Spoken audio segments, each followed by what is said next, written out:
বাংলাদেশে আর বাংলাদেশের বাইরে পৃথিবীর বিভিন্ন প্রান্তে যে যেখান থেকে চ্যানেল আই দেখছেন আপনাদের সকলকে সাদর আমন্ত্রণ তৃতীয় মাত্রা দেখবার জন্য। প্রিয় দর্শক, সাম্প্রতিক নানা বিষয় নিয়ে আলোচনার জন্য আমার সঙ্গে স্টুডিওতে রয়েছেন আমার ভাই বসা আছেন বাংলাদেশ সরকারের স্থানীয় সরকার পল্লী উন্নয়ন সমবায় মন্ত্রী জাতীয় সংসদ সদস্য মোহাম্মদ তাজুল ইসলাম, এবং আমার ডানে রয়েছেন জাহাঙ্গীরনগর বিশ্ববিদ্যালয়ের রাষ্ট্রবিজ্ঞান বিভাগের প্রাক্তন সরকার রাজনীতি বিভাগের প্রাক্তন অধ্যাপক এবং একটি বিশ্ববিদ্যালয়ের উপাচার্যের দায়িত্ব তিনি একসময় পালন করেছেন প্রফেসর ডক্টর আব্দুল লতিফ মাসুম। স্বাগত আপনাদের দুজনকেই তৃতীয় মাত্রায়। মিস্টার মিনিস্টার, স্থানীয় সরকারের বিশেষ করে উপজেলা নির্বাচন একটি অত্যন্ত গুরুত্বপূর্ণ টায়ার, তার নির্বাচন সামনে শুরু হতে যাচ্ছে এবং প্রশ্ন হচ্ছে যে আপনার কাছে যে এই নির্বাচন কতটা শান্তিপূর্ণ হবে, এই নির্বাচন কতটা গ্রহণযোগ্য হবে এবং কতটা প্রশ্নমুক্ত থাকবে শেষ পর্যন্ত, যেহেতু স্থানীয় সরকার পুরোপুরি আপনার মন্ত্রণালয়ের অধীন, নির্বাচনের সঙ্গেও আপনাদের সংশ্লিষ্টতা আছে, সব মিলিয়ে একটু আপনার কাছে। না, নির্বাচনটা অনুষ্ঠিত হয় নির্বাচন কমিশনের অধীনে, আর আমাদের নির্বাচন পরবর্তীতে যারা নির্বাচিত হয় তারা স্থানীয় সরকার মন্ত্রণালয়ের কমান্ডে কাজ করেন। এটা তো আর দু জিনিস। নির্বাচনে আমাদের কোনোভাবে ভূমিকা নেই, কোনো ভূমিকা নেই। স্থানীয় সরকার মন্ত্রণালয়ের কোনো ভূমিকা নেই। আর এখানে যে প্রশাসনের, আমাদের স্থানীয় সরকার মন্ত্রণালয়েরও যে সমস্ত প্রশাসনিক কর্মকর্তা তারাও ওই সময় যদি নির্বাচনের কাজে নিয়োজিত হয় তারা they will deployed as a employee. নির্বাচন কখন হবে না হবে সেটা বোধহয় আপনাদের সঙ্গে কনসাল্ট করেই নির্বাচন কমিশন ঠিক করে না, এটা আমাদের সাথে ওইভাবে কনসাল্ট করে না। অর্থাৎ এখানে আমাদের কোথায় কোথায় যদি কোনো সুনির্দিষ্ট এলাকার জন্য নির্বাচন হতে কোনো আইনগত জটিলতা আছে কিনা, মামলা মোকদ্দমা, এটা আমাদের কাছ থেকে আমরা একটা সম্মতি তাদের। বাট কেউ নির্বাচিত হলে যদি কোনো ব্যত্যয় বিচ্যুতি দেখা যায়, মানে আপনাদের এখতিয়ার আছে তাদেরকে তাদের দায়িত্ব থেকে সরিয়ে দেওয়ার বিশেষ না, সেটা তো আপনার এটা আইন দ্বারাই এই ক্ষমতা নির্ধারণ করা আছে। আপনার যদি তারা কখনো কোনো কাজের সাথে সম্পৃক্ত হয় সেগুলো আইনে কি করলে তিনি ইমপিচমেন্টে আর পড়বেন, তো এটা তো ওখানে ডিফাইন করা আছে। তো নির্বাচনটা আমি যদি নির্বাচন শান্তিপূর্ণ, অশান্তিপূর্ণ, গ্রহণযোগ্য, অগ্রহণযোগ্য, দেখুন আসলে সারা পৃথিবীতে নির্বাচন এবং যে কোনো বড় অনুষ্ঠান করাটা এটা সবসময় একটু টেন্স থাকে, একটা ঝুঁকি থাকে। যে কোনো আপনি যদি বাড়িতে একটা বিয়ের অনুষ্ঠান করেন সেখানে আপনি যেমন উৎসব আমেজ থাকে, তেমনিভাবে সবার মধ্যে একটা টেন্সও কাজ করে সম্পূর্ণ শান্তিপূর্ণভাবে এটা সমাপ্ত হওয়া পর্যন্ত। তো ঠিক নির্বাচনও একটা বড় ধরনের ইভেন্ট, একটা বড় ধরনের কাজ। তো সেই কাজটা সমাপ্ত করতে হলে যেহেতু গোটা জাতিগতভাবে ন্যাশনাল ইলেকশনে ইনভলভ হয়, আর এটা স্থানীয় সরকার নির্বাচনে উপজেলা নির্বাচন, তো সেখানে যে সমস্ত এলাকাতে এটা কয়েকটা স্তরে নির্বাচনটা সম্পূর্ণ হবে। তো এই কারণে যে কয়েকটা স্তরে হলে আমাদের যে আইন শৃঙ্খলা রক্ষা করা অথবা সরকারি কর্মকর্তার যে পরিমাণ প্রয়োজন, তো সেই পরিমাণ প্রয়োজনীয়তাটা তো একসাথে করতে গেলে তাদের জন্য চ্যালেঞ্জিং হবে। সে পরিমাণ পর্যাপ্ত আইন শৃঙ্খলা রক্ষার জন্য লোকজন নিয়োজিত করা যাবে না। তো এই জন্য কয়েক স্তরে হবে। যেহেতু কয়েক স্তরে হবে তাইলে আমার মনে হয় জাতীয় নির্বাচন আমাদের একসাথে হয়, আর এই নির্বাচনটা আপনার খণ্ডভাবে হবে। তো যেহেতু কয়েক ধাপে হবে, তো সেহেতু এখানে বেশি সংখ্যক আইন শৃঙ্খলা রক্ষাকারী প্রতিষ্ঠানের লোকজনকে নিয়োজিত করতে পারবে। তো এখানে এদিক থেকে আমার মনে হয় যেন একটু পরিস্থিতিটা একটু ভালো থাকার কথা। তারপরে আর সারা পৃথিবীতে নির্বাচন নিয়ে কিছু বিতর্ক আছে। মার্কিন যুক্তরাষ্ট্রে আছে, জাপানে আছে, ভারতে আছে, তারপরে দিয়া পাকিস্তানের কথা তো আমার মনে হয় আমি নাইবে বললাম। তো সব জায়গাতে এরকম কম বেশি কিছু কন্টেইনমেন্ট ডিসকন্টেইনমেন্ট আছে। তো আমাদের দেশেও নির্বাচন নিয়ে কথাবার্তা হয়। তো এবং নির্বাচনের হয়তো আপনার এটার মাত্রা নিয়ে কথা আছে। তো এই সমস্তগুলো আছে, এগুলোকে আমি এমনভাবে বলতে পারবো না যে নির্বাচনকে গ্রহণযোগ্যতা। আমার তো মনে হয় নির্বাচন তো গ্রহণযোগ্যই হবে। বিরোধী রাজনৈতিক দলগুলো এই নির্বাচনে অংশ নিচ্ছে না, তো এটা কি আপনি মনে করেন যে সহিংস পরিবেশ থেকে নির্বাচনটাকে মুক্ত রাখতে সহায়তা করবে, নাকি বিরোধীদের এই অনুপস্থিতি বা নির্বাচন বর্জন আসলে এক ধরনের, যেটা আমরা জাতীয় সংসদ নির্বাচনেও দেখেছি, আপনার দলের মধ্যে একাধিক প্রার্থী থাকার কারণে অনেক ক্ষেত্রে একটা অন্তর্দলীয় কোন্দল বা সমস্যা তৈরি হয়, সেরকম আশঙ্কা আছে কিনা? যেমন একটা পারসেপশন যে যিনি এমপি হয়েছেন বা দলের যিনি মনোনীত তার একজন ক্যান্ডিডেট থাকবে, যিনি স্বতন্ত্র দাঁড়িয়েছিলেন আওয়ামী লীগের তার একজন প্রার্থী থাকবে, এরকম অনেক রকমের জায়গা, সেরকম কোনো জটিলতা দেখেন কিনা এই নির্বাচনকে ঘিরে? না, কার নির্বাচনে তো আমি যেমন মন্ত্রী, আমার সাধারণত নিয়মতান্ত্রিকভাবে আমি দুটাই ঈদে আমার গ্রামে যে বাড়ি, যেখানে আমার জন্ম, আমি সেখানে ঈদ করি একবারে ছোটবেলা থেকেই। তো এবারও আমি ঈদে বাড়ি গিয়েছিলাম এবং প্রথাগতভাবে ঈদের পরের দিন আমার বাড়িতে একটা পাবলিক গ্যাদারিং হয়। এটা সিন্স 1996-এর থেকে। তো আমি তো সেই অনুষ্ঠানে আমি বলছি যে আমাদের নির্বাচন হবে, এই নির্বাচনে প্রত্যেকে দাঁড়ানোর জন্য তাদের নিজস্ব স্বাধীনতা আছে, আর আমার কেউ প্রার্থী না এবং কারোর বিরুদ্ধে আমি নই, পক্ষেও নই, আমি কারোর বিপক্ষেও নই, আর আমাদের প্রত্যেকের স্বাধীনতা আছে নির্বাচন করার জন্য। আর বিরোধী দলের যেটা কথা বলছেন, এটা তো স্থানীয় নির্বাচন। এখন স্থানীয় নির্বাচন আমরা দল থেকে তো এবার মনোনয়ন দেওয়া হচ্ছে না। এখন কোনো দল যদি বলে আমি তো, তিনি কি করে এটা ডিফাইন করবেন? যিনি ক্ষমতাসীন দল বাংলাদেশ আওয়ামী লীগ তো মনোনয়ন দেন নাই, দলীয়ভাবে করছে না, এটা স্থানীয় যারা নাকি নির্বাচন করার জন্য কাঙ্ক্ষিত তারা করছে, এবং সেখানে একজনও হতে পারে। আর জাতিগতভাবে আপনি যেটা বলেন স্থানীয় সরকার, জাতীয় সংসদ নির্বাচনে, জাতীয় সংসদ নির্বাচনে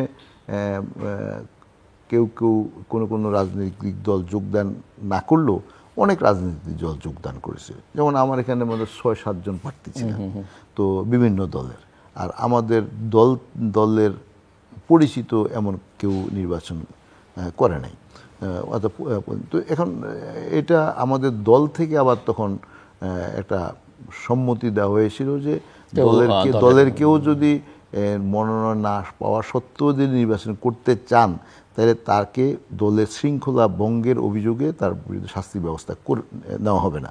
অর্থাৎ এটা হলো যে তাদেরকে যদি কেউ করতে চান, ওকে ফাইন করেন। কিন্তু জাতীয় পার্টি করেছে, তারপরে দিয়ে আরও অন্যান্য অনেকগুলা দল করেছে। তো আপনার এবং আপনাদের গঠনতন্ত্রের বাইরে গিয়ে সিদ্ধান্তটা নেওয়া হয়েছিল যে যেমন আওয়ামী লীগের গঠনতন্ত্রে আছে কেউ দলীয় প্রার্থীর বিরুদ্ধে প্রতিদ্বন্দ্বিতা করতে পারবে না, কোনো নির্বাচনে করলে তার বিরুদ্ধে ব্যবস্থা নেওয়া হবে, কিন্তু দল সিদ্ধান্ত নিয়ে, এটা গঠনতন্ত্রে আছে। না, গঠনতন্ত্র তো আবার গঠনতন্ত্র তো দল গঠন করেছে, দল আবার যদি এরকম এই গঠনতন্ত্র পরিবর্তন করার অধিকার রাখে। তো আমার মনে হয় না এখানে নিয়ম বহির্ভূত অথবা শৃঙ্খলা বহির্ভূত কিছু করা হয়। আমি আসছি আবার আপনার কাছে। প্রফেসর আব্দুল লতিফ মাসুম, একজন পলিটিক্যাল সায়েন্টিস্ট হিসেবে আপনি কি, আমরা সবাই জানি, আমি নিজেও পলিটিক্যাল সায়েন্সের ছাত্র, আপনাদের ছাত্র, গণতন্ত্রের ভিত হিসেবে স্থানীয় সরকার অত্যন্ত শক্তিশালী একটা টুলস, এবং আপনি কি মনে করেন কিনা যে নির্বাচন হতে যাচ্ছে, বা আপনি কি মনে করেন যে এই নির্বাচন বাংলাদেশের গণতান্ত্রিক প্রক্রিয়াকে কতখানি শক্তিশালী করবে বলে আপনার কাছে মনে হয়? জিল্লুর রহমান, আপনাকে ধন্যবাদ। নির্বাচনটি সবসময় গুরুত্বপূর্ণ যখন এটি জাতীয় নির্বাচন হবে। জাতীয় নির্বাচন মানে হচ্ছে যে সরকার পরিবর্তনের নির্বাচন। সরকার পরিবর্তনের জন্য একটা নির্দিষ্ট সময় শেষে নির্বাচন অনুষ্ঠিত হয়। সেই নির্বাচনে রাজনৈতিক দলগুলো অংশগ্রহণ করে এবং একটা পরিবর্তন অথবা মানে ক্ষমতাসীন সরকারের পক্ষে রায় হয়ে থাকে। সে দৃষ্টিতে এই নির্বাচনটি আমরা অতিক্রম করলাম 2024 সালের 7 জানুয়ারি, সেটি কোনো ক্রমেই গ্রহণযোগ্য নির্বাচন হয়নি। যেমন মন্ত্রী মহোদয় বললেন যে এটা আমার প্রথম প্রশ্ন ছিল, সামনে নির্বাচন, স্থানীয় সরকার নির্বাচন যেটা হতে যাচ্ছে, সেটা এই যে এটা একটা ধারাবাহিকতা, তার একটা ধারাবাহিকতা আছে। যেমন মন্ত্রী মহোদয় উল্লেখ করলেন যে ওই সময় আওয়ামী লীগ প্রার্থীদের বলেছিল যে তারা যদি অংশগ্রহণ করতে চায় তাহলে পরে তাদেরকে বহিষ্কার করা হবে না। তার মানে হচ্ছে দ্যাট ইজ অ্যান এক্সেপশন এবং যেটা ডেভিয়েশন ফ্রম দেয়ার কনস্টিটিউশন বা তাদের যে গঠনতন্ত্র সেই একটা ব্যতিক্রম ছিল। এবং এটাই প্রমাণ করে যে একরকম একটা প্রার্থী সংকট জাতীয় নির্বাচনে দেখা দিয়েছিল। প্রার্থী নির্বাচন আমার যতটা মনে পড়ে প্রধানমন্ত্রী ডামি শব্দটি ব্যবহার করেছিলেন। ডামি শব্দটি যখন ব্যবহার করা হয় তখন বোঝাই যায় যে এটা মানে একটা ক্রাইসিসকে ফেস করার জন্য। সেই ধারাবাহিকতা আজকের যে নির্বাচনটি আছে সেই নির্বাচনটি ক্ষমতাসীন সরকারের ক্ষমতাকে আরো শক্তপোক্ত করার একটি আন্দোলন, একটি নির্বাচন। একই সঙ্গে আমার বিরোধী দল বিএনপি এবং তার মিত্ররা এই নির্বাচন বর্জন করছে এবং 2014-তে তারা নির্বাচন বর্জন করেছে, কোনো কোনো স্থানীয় সরকার নির্বাচনে তারা অংশ নিয়েছে, কোনোটা বর্জন করেছে, কোনো কোনো বাই ইলেকশনে তারা অংশ নিয়েছে, কোনোটা বর্জন করেছে, 18-তে গেছে নির্বাচন নিয়ে নানা প্রশ্ন তুলেছে এবং 24-এ তারা নির্বাচন বর্জন করেছে। আমার প্রশ্ন হচ্ছে আপনার কাছে যে আপনি রাষ্ট্রবিজ্ঞানী হিসেবে কি মনে করেন এই যে বিএনপির এই নির্বাচনে অংশ না নেয়া সিদ্ধান্ত ঠিক আছে কিনা? কেননা তারা নির্বাচন নিয়ে প্রশ্ন তুলছে বটেন, কিন্তু নির্বাচনকে বন্ধ করা বা এটাকে তারা অগণতান্ত্রিক প্রক্রিয়া বলছে, সেটাকে গণতান্ত্রিক প্রক্রিয়ার দিকে ধাবিত করবার ক্ষেত্রে তাদের কোনো প্রয়াস লক্ষণীয় নয়। অ্যাট দ্য সেম টাইম এটাও আমরা জানি যে নির্বাচন হচ্ছে জনগণের সঙ্গে সম্পর্ক প্রতিষ্ঠার একটা সুযোগ। সো তারা না করতে পারছে মুভমেন্ট, না করতে পারছে জনগণের সঙ্গে সম্পর্ক তৈরির যে টুলস হিসেবে ব্যবহার করা নির্বাচনকে। সো আপনি কি মনে করেন সেটা আমি একটু আপনার কাছে শুনতে চাইব। এই যে বিগত নির্বাচনে বিরোধী দল অংশগ্রহণ করেনি সেটি আপনি যথার্থ বলেছেন। সরকারের যে ক্ষমতা প্রয়োগ বা শক্তি প্রয়োগের কথা বলা হয় তার বিপরীতে বিরোধী দলের অবশ্যই ব্যর্থতা আছে। যেমন ধরুন 28 অক্টোবরের জনসভাটাকে যদি আমরা একটা পিন পয়েন্ট করি তাহলে পরে সরকার তার পক্ষ থেকে নানা কল কৌশল এটা করবে, এটা কি স্বাভাবিক। আমাদের দেশের রাজনীতির প্রেক্ষিতে নৈতিক হোক কি অনৈতিক হোক সেই পরিস্থিতিকে মোকাবেলা করার জন্য বিরোধী দল লিডারশিপের যে স্ট্র্যাটেজি নেওয়া দরকার ছিল, যে দূরদর্শিতা প্রদর্শন করা উচিত ছিল, সেটি তারা প্রদর্শন করতে ব্যর্থ হয়েছে। এটা একটা বড় ধরনের বাধ্যবাধকতা এবং জনগণকে সম্পৃক্ত করা, জনগণকে নিয়ে এগোনোর যে কর্মসূচি সেটা তারা দিতে পারেনি। বরং হঠাৎ করে যদি তারা এই ধরনের দাবি তারা করে থাকে, লক্ষ লক্ষ লোক তাদের সমাবেশে সমবেত হলো আর তারা 10 মিনিটের মধ্যে সব ফাঁকা হয়ে গেল। সরকার তো শক্তি প্রয়োগ করবে। যেমন আমার যতটা মনে পড়ে ওবায়দুল কাদের বলেছিলেন যে বিএনপি পরিণতি হবে হেফাজতের চেয়েও খারাপ। তাহলে তাদেরকে বুঝতে হবে যে সরকার একটি শক্তি প্রয়োগের নীতি নিয়ে আগুচ্ছে এবং সেই শক্তি প্রয়োগের নীতিকে মোকাবিলা করার জন্য শক্তি প্রয়োগ না হোক, আপনি সম্মতি বা জনগণের একটি সংহত অবস্থা নিয়ে সেটা তারা পারেনি। এবং সরকার একটা নির্বিঘ্নে যতটা মনে হয়েছিল, সবাই মনে করছিল যে এই 2024 সালের নির্বাচনটা একটি ব্যতিক্রমধর্মী হবে, একটা জনসম্পৃক্ততা হবে, অ্যাটলিস্ট মানে বিরোধী দল অংশগ্রহণ করবে, এরকম আশা নিরাশার মধ্যে বিরোধী দল জনগণকে নিরাশা করছে। অপরদিকে আওয়ামী লীগ নির্মমভাবে একেবারে একেবারে একেবারে নির্লজ্জভাবে শক্তি প্রয়োগ করেছে। শক্তি প্রয়োগের নমুনা তো আপনারা সবাই জানেন। তাদের লোক যেমন 28 অক্টোবরের সেই হামলা, তারপরে তাদের লোকদের জেলে ভরা, লক্ষ লক্ষ মামলা দেওয়া, তাদের প্রার্থীদের এই গুম হাইজাক ইত্যাদি এই করানো, এইভাবে তাদেরকে নির্বাচনে অংশগ্রহণ না করার জন্য ঠেলে দেওয়া হয়েছে। অপরদিকে বলা হয়েছে যে আপনারা আসুন, ওই উদাহরণটা সেই সময় এরকম দেওয়া হয়েছিল যে আপনি হাত পা বেঁধে আপনি ওবায়দুল কাদেরের ভাষায় বলেন যে খেলতে আসেন। তো এটা এরকম হয়েছে। এই নির্বাচনটি দুটো দৃষ্টিভঙ্গি আছে। যে আমি একজন রাষ্ট্রবিজ্ঞানী হিসেবে মনে করি যে এই নির্বাচনে অংশগ্রহণ করলে বোধহয় বিরোধী দলগুলোর ভালো হতো। তার কারণ এই প্রথমবারের মতো সরকার, আমি মনে করি মাননীয় মন্ত্রী মহোদয়ের এই দপ্তর তো এটি নিশ্চয়ই সরকার তার সাথে পরামর্শ বা তার মতামত নিয়েছে যে এই যে দলীয় মনোনয়ন তারা দেবে না, এটা কিন্তু একটা ভালো সিদ্ধান্ত ছিল। তবে সেখানে একটি ব্যতিক্রম হলো এই যে আওয়ামী লীগ যেমন গঠনতন্ত্র পরিবর্তন না করে জাতীয় নির্বাচনে দামি নির্বাচন প্রার্থী দিয়েছে। এবারে কিন্তু আইনটি পরিবর্তিত হয়নি, দলীয় গঠনতন্ত্র, বাট সেটা তাদের দলের সিদ্ধান্ত, তারা যেটা দলে যদি এটা সমস্যা না হয়, আমাদের সিদ্ধান্ত হয়েছে যে দলীয়ভাবে স্থানীয় নির্বাচনগুলো পরিচালিত হবে। এর আগে কিন্তু এই সিদ্ধান্ত ছিল না।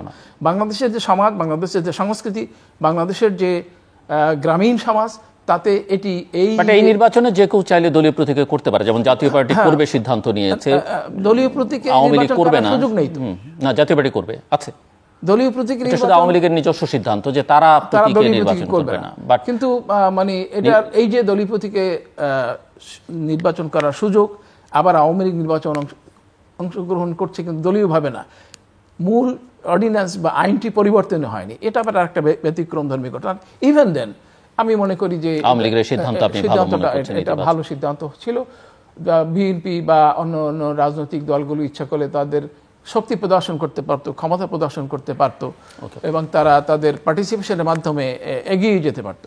কিন্তু অপরদিকে বিএনপি বা তাদের ঘরানার তরফ থেকে একথা বলা হচ্ছে যে যদি যে নির্বাচনটির ফলে, অবৈধ নির্বাচনের ফলে যে সরকার প্রতিষ্ঠিত হয়েছে, সেই সরকারের অধীনে যদি তারা নির্বাচনে অংশগ্রহণ করে, তাহলে পরে ওই সরকারকে, অর্থাৎ তাদের ভাষায় অবৈধ সরকারকে বৈধতা দেওয়া হয়। সেটাও তাদের একটা যুক্তি। কিন্তু মানে আপনার কথাই সঠিক যে ধরেন জানুয়ারি, ফেব্রুয়ারি, মার্চ, এপ্রিল অনেকটা সময় অতিক্রান্ত হয়েছে। তাদের মধ্যে যে ক্ষমতা বা গণতন্ত্র, নিয়মতান্ত্রিক মাফিক গণতান্ত্রিকভাবে সরকারকে প্রতিহত করা বা সরকারকে সরিয়ে দেওয়ার যে চেষ্টা, চাপে রাখার কোনো কৌশল দেখতে, মধ্যবর্তী নির্বাচনের কথা তারা বলছেন। মধ্যবর্তী নির্বাচন তো মানে তখনই হবে, দুটি কারণে হতে পারে। যদি সরকার চায় যে অনেক সময় দেখা যায় যে অনেক রাষ্ট্রে সরকার নিজেদের সুবিধার জন্য একটা সুবিধাজনক সময় নিয়ে তারা নির্বাচন দেয়, এটা মধ্যবর্তী নির্বাচন সরকারের সিদ্ধান্তের উপর নির্ভর করে। আবার আরেকটি হলো সরকার যদি বাধ্য হয়, যদি আজকে বিএনপি বা বিরোধী দলগুলো এমন আন্দোলন গড়ে তুলতে পারে যে সরকার বাধ্য হয়, যেমনটি অতীতে হয়েছে। তত্ত্বাবধায়ক সরকারের জন্য বিএনপি এর বিরুদ্ধে আওয়ামী লীগ, জামাত ইসলামী সবাই মিলে যে চাপ সৃষ্টি করতে পেরেছে, তার ফলেই তারা একটি ব্যবস্থা, তত্ত্বাবধায়ক সরকার ব্যবস্থা মেনে নিতে বাধ্য হয়েছে। সেরকম একটি অবস্থা যদি সৃষ্টি হয়, তাহলে পরে এটা একটা ভালো দিক হতে পারে। আমি আসছি আবার আপনার কাছে মিস্টার মিনিস্টার।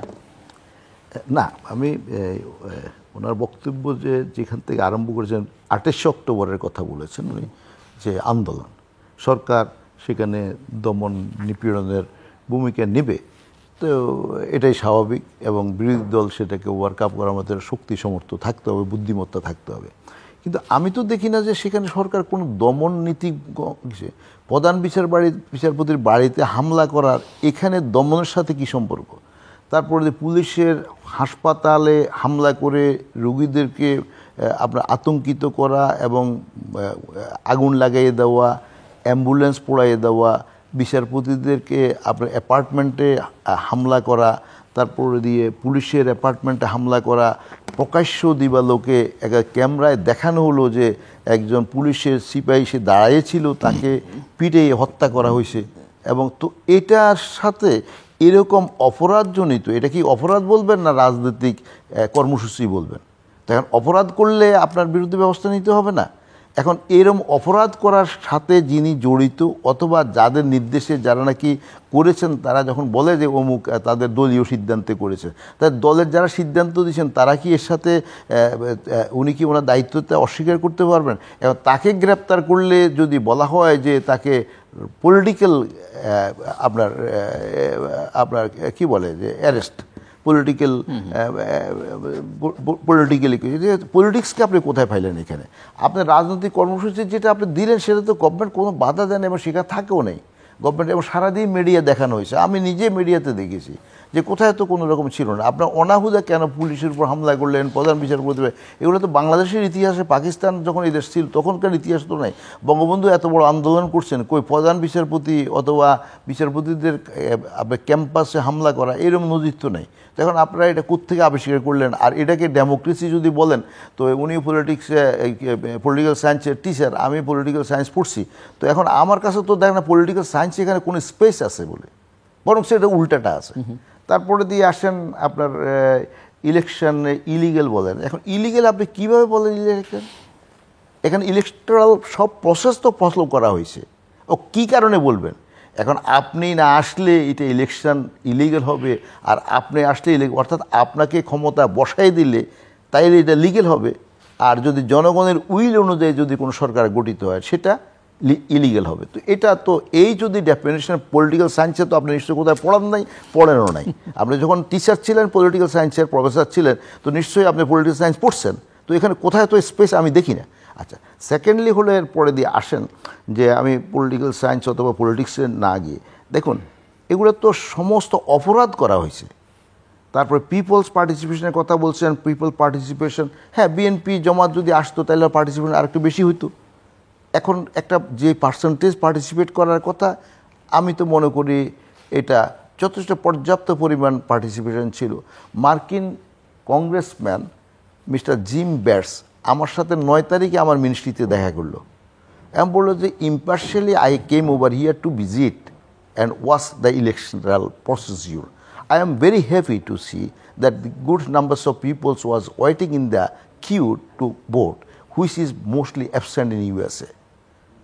তো আমি এখন আপনাকে কিসের জন্য কিভাবে আপনি বলবেন বিএনপি এমন একটা দল হয়েছে যিনি জিয়াউর রহমান সেনাবাহিনীর পোশাক পরে ক্ষমতা দখল করে জন্ম দিয়েছেন, এই দলের না আসলে বাংলাদেশ অপবিত্র হয়ে যাবে? আমার কাছে তো এটা বড়, আমরা যারা নাকি স্বাধীনতা যুদ্ধ আন্দোলন এটা ওইটার সাথে সম্পৃক্ত ছিলাম, তো আমাদের কাছে তো এটা অত্যন্ত বেদনাদায়ক, এগুলো অত্যন্ত অনভিপ্রত। তারপরে দিয়ে আমি মনে করি না এরকম। আর এরপর চাপ সৃষ্টি করবেন, চাপ সৃষ্টি কেন করবেন আপনি? জনগণ যদি এরকম কোনো অসন্তুষ্টির জায়গায় চলে যায়, জনগণের পক্ষ থেকে বিরোধী দল করতেই পারে এবং সরকারের দিক থেকে প্রধানমন্ত্রী অনেকবার বলেছেন যে চাপ বলতে বলে আপনি গুন্ডামিকে বলবেন। আমি বলি আপনি তো 2006 সালকে আপনার 1996 সনে 1 ফেব্রুয়ারি একটা ফেব্রুয়ারি 15 ফেব্রুয়ারি মনে নির্বাচন করছে বিএনপি, আওয়ামী লীগ আন্দোলন করছে। কিন্তু আপনি সারা বাংলাদেশের ডাটা কালেকশন করেন, কয়টা হত্যাকাণ্ড করা হয়েছে, কয়টা বাস পোড়ানো হয়েছে, কয়টা ট্রেন ফেলে দেওয়া হয়েছে, কয়টা মানুষকে হত্যা করা হয়েছে, এটার সাথে একেবারেই অ্যাক্সিডেন্টাল একটা ঘটনা। কিন্তু 2015 সালে 14 সালে বিএনপি যে আন্দোলন করলো, একটাই মাত্র ছিল বাস পোড়ায় দেওয়া, মানুষকে হত্যা করা, ট্রেন ফেলে দেওয়া এবং গোটা জাতির মধ্যে আতঙ্ক সৃষ্টি করা। বা ইট is not a democratic protest. এখন আমি জিল্লুর সাহেব, আমি কারো পলিটিক্যাল আইডিওলজি পলিটিক্যাল সেন্টিমেন্ট খুঁজতে যাই না। আমি being a conscious person, I am a citizen of Bangladesh, I am a contest, আমি পার্সোনালি তো একটা কনসাস লোক in a whole over the world. এখন আমরা তো ইন্টারন্যাশনালি বহুত এঙ্গেজমেন্ট আছে, নান ক্যান ক্লেম বাংলাদেশের। আর এরপরে দিয়ে আপনি ইলেকশনে আসবেন না কেন? Is it not the crime? আপনি ইলেকশনে কেন আসবেন না? ইলেকশনে আসার জন্য যতগুলা আইনগত শর্ত ছিল সবগুলোই পূরণ করা হয়েছে। বলছে যে নির্বাচন কমিশন আইন করতে হবে, আইন করা হয়েছে এবং আইন দ্বারা সেটা দেখা যায় যে একটা সার্চ কমিটি গঠন করা এবং নির্বাচন কমিশন এবং সুপ্রিম কোর্টকে এম্পাওয়ারমেন্ট দেওয়া ইত্যাদি আইনের যে সমস্ত আপনার শর্ত ছিল সবগুলো পূরণ করা হয়েছে। তো এখন কোনটার কারণে আপনি আসবেন না? আপনি বলেন যে সংবিধান বাতিল করে দিতে হবে, আপনি বলেন যে আইন বাতিল করে দিতে হবে, বাংলাদেশের স্বাধীনতা নিয়ে প্রশ্ন উত্থাপন করবেন। শুধুমাত্র এগুলো সবগুলো সত্য মানতে হবে। বাংলাদেশের স্বাধীনতা থাকার দরকার নাই, বাংলাদেশের সংবিধান থাকার দরকার নাই, কোনো আইন থাকার দরকার নাই। একটা হলো যে এগুলো সব বাতিল করে বিএনপিকে ক্ষমতা আনার জন্য ব্যবস্থা করতে হবে। আমি আরেকটা দুই একটা বিষয় বলি। দেখুন 96 সনে আমি প্রথম সংসদ সদস্য হলাম, পার্লামেন্টে গিয়েই প্রথম, এর আগে তো পার্লামেন্টে আমি ঢুকি নাই, গিয়েই দেখলাম যে এই নির্বাচন মানি না, এই নির্বাচনে আমরা যারা নির্বাচিত হয়েছে সরকার গঠন করছি এটা অবৈধ সরকার, অনিয়মতান্ত্রিক সরকার, এই সরকারকে 3 মাসে ক্ষমতা রাখতে দেওয়া হবে না। আবার 2008 সালে ক্ষমতায় আসলাম, 2009 সালে যখন নাকি আওয়ামী লীগ সরকার গঠন করলো তখন বিরোধী দল পক্ষ থেকে বেগম জিয়াউর তখন পার্লামেন্টে ছিলেন, তখন বললো যে এটা অবৈধ সরকার, এই সরকারের কোনো রাইট নেই এখানে কোনো রকম আইন পাস করার। আমি একই কথা শুনলাম, 2014 সালে শুনলাম, 2018 সালে শুনলাম। আপনি কি করবেন? দেশটাকে জাহান্নামে পৌঁছায় দেবেন? এবং দেওয়ার জন্য কি ওনাদের জন্ম? ওনারা কি এদেশে স্বাধীনতার পরে বঙ্গবন্ধুকে হত্যার মাধ্যম দিয়ে যে দলটা সৃষ্টি করছেন, এই দলটা কি এখন দেশটাকে ধ্বংস করার জন্য একটা ম্যান্ডেট চান? কেন ওনারা এই নির্বাচনে অংশগ্রহণ করবেন না? এখন এটার জন্য আপনি আজকে বিচার করুন যে কেন ওনারা কোন শর্তটা পূরণ করতে হবে। ওনারা বলেন যে এই সরকারকে পদত্যাগ করতে হবে, তাহলে সংবিধান বাতিল হয়ে যাবে। সংবিধান যেটা আছে, সংবিধান বলে মানুষের জন্য সংবিধান বানাবে, সংবিধানের উপর ভিত্তি করে তো বাংলাদেশ হয়েছে। আমি আপনার কথা আরো শুনবো এবং প্রফেসর আব্দুল লতিফ মাসুমের কাছে যাওয়ার আগে আমার ছোট্ট দুটো প্রশ্ন। একটা হচ্ছে যে ধরেন বাংলাদেশে যারা নির্বাচনে হেরেছে তারা নির্বাচন নিয়ে প্রশ্ন তুলেছে, এটা আমাদের একটা কালচার। সংসদে না যাওয়া, সংসদ থেকে বেরিয়ে যাওয়া, বর্জন করা, পদত্যাগ করা, এগুলো আমাদের কালচার। আমি বলবো অবশ্যই রাজনৈতিক অপসংস্কৃতির একটা অংশ। আমার মনে হয় প্রফেসর আব্দুল লতিফ মাসুম বলবেন। দুটো প্রশ্ন, একটা হচ্ছে যে 28 অক্টোবরের পরে আপনি ওই যে জেলখানায় নিয়ে যাওয়ার প্রশ্ন, অন্যায় করলে নিশ্চয়ই জেলখানায় যাবে এবং তার শাস্তি হওয়া দরকার। কিন্তু একটা ইন্টারেস্টিং দিক হলো যে একই মামলায় যারা জেলে ছিলেন তাদের মধ্য থেকে একজন বেরিয়ে গেলেন, ব্যারিস্টার শাহজাহান ওমর, এবং তিনি যেদিন বেরোলেন সেদিনই তিনি নৌকা প্রতীক পেয়ে গেলেন। এটা অনেকের মধ্যেই প্রশ্ন তুলেছে, এটা কিভাবে সম্ভব, এক যাত্রায় পৃথক ফল কিভাবে হয়? কেন ওই একই মামলা আসামি ছিলেন, অন্যরা বেরোতে পারেননি, এবং যিনি বেরোলেন তিনি নৌকা প্রতীক নিয়ে নির্বাচন করলেন। এবং দ্বিতীয় প্রশ্ন হচ্ছে যে এটার সঙ্গে ওটা রিলেটেড, আওয়ামী লীগের প্রেসিডিয়াম সদস্য এবং যিনি ওই সময় মন্ত্রীও ছিলেন ডক্টর মোহাম্মদ আব্দুর রাজ্জাক, তিনি একটি সংবাদ মাধ্যমের সঙ্গে বলছিলেন যে বিএনপির সঙ্গে এই আলোচনা চলছিল যে তাদের 20,000 নেতাকর্মীকে মুক্তি দেয়া হবে একসঙ্গে যদি তারা নির্বাচনে অংশ নেয়। এটাকে কিভাবে ডিফেন্ড করবেন আপনি? এবং শেষ যেটা ছোট্ট করে আমি আপনার কাছে বুঝতে চাইব যে ধরা যাক নির্বাচনে বিএনপির তো বা বিরোধীরা তাদের হয়তো রাজনীতি অপরাজনীতি যেভাবেই বলি না কেন তার বাইরে ছিলেন, কিন্তু একটার পর একটা নির্বাচন প্রশ্নবিদ্ধ হচ্ছে, দেশের ভেতর থেকে দেশের বাইরে থেকেও, সবাই না হলেও অনেকে এগুলো নিয়ে প্রশ্ন তুলছেন। এটা আসলে কতটা আপনাদেরকে স্বস্তি দেয় সেটা আমি একটু বুঝতে চাইব, যে নিজেরা যখন দাবি করেন গণতান্ত্রিক সরকার বা গণতান্ত্রিক রাজনৈতিক দল, একজন রাজনীতিবিদ হিসেবে, একজন মন্ত্রী হিসেবে আপনাদেরকে কতটা ব্যক্তিগতভাবে স্বস্তি দেয় সেটা আমি একটু জানতে চাই। একটু ছোট্ট করে বলবেন, আমি আবার ওনারটা শুনে আপনার কাছে আবার পরে আসবো। জি, সঙ্গত কারণেই democratic war is prevailing in whole over the world. Great ব্রিটেনও এখনও ডেমোক্রেসিকে আফোল্ড করার জন্য কাজ করেন। আমার প্রফেসর সাহেব নিশ্চয় আমার সাথে দ্বিমত করবেন না, ভারতও করেন, এবং সবাই এখন পর্যন্ত আপনার গণতান্ত্রিক আন্দোলন করেন। এখন আন্দোলনের প্যারামিটার ক্যারেক্টারিস্টিক্স বিভিন্ন ধরনের হতে পারে। এখন সেখানেও আরও কোয়ালিটেটিভ ইমপ্রুভমেন্টের কথা বলা হয়, কোয়ালিটেটিভ আরও ইমপ্রুভমেন্টের কথা তারা প্রত্যেক কান্ট্রি বলে। আচ্ছা, আপনার তো এখন আপনি ইলেকশনকে প্রশ্নবিদ্ধ বলছেন, কারণ প্রশ্নবিদ্ধ তো এখন আমরা যদি বিএনপি যদি ইলেকশনে আসতো এটা, তাইলে যে প্রশ্নটা উঠে এই প্রশ্নটা হয়তো থাকতো না। এখন ওনারা আসেননি, যে প্রশ্নটা এখন আসে যে কথাটা, এই কথাটা একটা কথা বল, কিন্তু বিএনপি না আসলে ইলেকশন ইলিগাল হবে এটা তো ঠিক না। সারা পৃথিবীতে না, এখন ওনারা যে বলতে চান যে ইলেকশনটা অবৈধ, তারপরে ইলেকশনটা কি বলে যে বৈধ ইলেকশন না, আর বৈধ না কেন, ওয়াই নট? নৈতিক সংকট আছে, বৈধতার সংকট নৈতিক কোনো সংকট নাই, নৈতিক কোনো সংকট না, এটা আবার নতুন একটা স্ট্র্যাটেজিক ডিপ্লোম্যাটিক ওয়ার্ড। আপনার নৈতিক সংকট কোথায়? আমরা তো ফুল প্রসেস ফলো করছি, আর এরপরে দিয়ে আপনার প্রসেস করে আব্দুর রাজ্জাক সাহেবের যে বক্তব্য 20,000 ছেড়ে দিবে, 20,000 লোক কখনোই বিএনপির তখন জেলে ছিল না, 2-3 হাজারের বেশি সারা বাংলাদেশে জেলে ছিল না। আর রাজ্জাক সাহেব যে কথা বলছেন, আমাদের আওয়ামী লীগের পক্ষ থেকে পরিষ্কার করে এটার কাউন্টার করা হয়েছে, এটা তার ব্যক্তিগত মতামত, এর সাথে দলের কোনো সম্পর্ক নেই। ব্যারিস্টার শাহজাহান ওমর, আর ব্যারিস্টার শাহজাহান ওমরের একই কেসে আপনি কি সবগুলা আসামিকে ফাঁসি দেন? কারো 1 বছর জেল হয়, কারো আপনার 10 বছর জেল হয়, কেউ না, কিন্তু আমি তো তিনি আর হয়তো বা সেখানে সংশ্লিষ্টতা পায়নি। এখন জুডিশিয়ারির ব্যাপারে সারা পৃথিবী একটা অবস্থান আপনার দেশের স্বার্থে জাতির স্বার্থে আগামী ভবিষ্যতের স্বার্থে একটা জিনিস রক্ষা করে চলে যে জুডিশিয়াল ব্যাপারে সাধারণত এই প্রশ্নগুলো করা হয় না। হয়তো এই প্রসিডিউর নিয়ে ক্রিটিসিজম অথবা ডিবেট হয়। জুডিশিয়ারিকে যদি বাদও রাখি, আপনি কি মনে করেন না আওয়ামী লীগের মতো একটা বড় ঐতিহ্যবাহী দল গণতন্ত্রের সংগ্রাম করেছে, দেশের স্বাধীনতা যুদ্ধে নেতৃত্ব দিতে, সেই দলের জন্য একটা খুব ছোট্ট ইস্যু, যেটা ওই যে বলে না চাঁদেরও কলঙ্ক আছে, সেরকম একটা, আমি যদি আপনাদেরকে চাঁদ হিসেবে বিবেচনা করি, এটাও আপনাদের একটা কলঙ্কের তিলকের সঙ্গে যুক্ত। আমি একটু শেষ বলি, আমি তো শাহজাহান কুমার সাহেবকে আমি এবারে প্রথম দেখলাম, আমার সাথে আর ওনার সাথে ব্যক্তিগত কোনো সাক্ষাৎ ছিল না।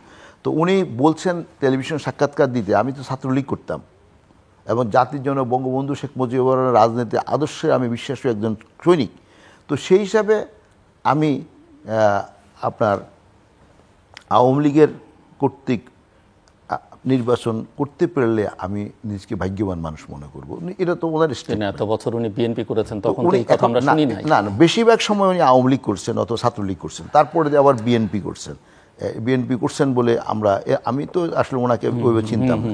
তো এখন উনি যে অপরাধে ওনাকে জেল নেওয়া হয়েছে, সেই অপরাধের ওনার সংশ্লিষ্টতার পরিমাণটা হয়তো এমন ছিল যে যার জন্য আপনার বিচার বিভাগ তাকে জামিন দেওয়ার জন্য সম্মতি দিয়েছেন।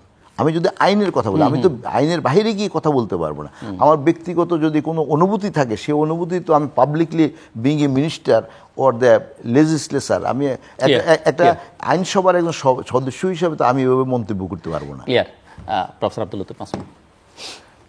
প্রথমত মাননীয় মন্ত্রী মহোদয় আমার রাষ্ট্রবিজ্ঞানের ধারণা সম্পর্কে যে বক্তব্য দিয়েছেন, সেটি উত্তরটা আমার কাছ থেকে এরকম যে উনি আপনাকে কোনোভাবে আন্ডারমাইন করেননি, বাট উনি প্রশ্ন তুলেছেন যে এই প্রশ্ন থাকে কি না, উত্তর দেওয়া উচিত।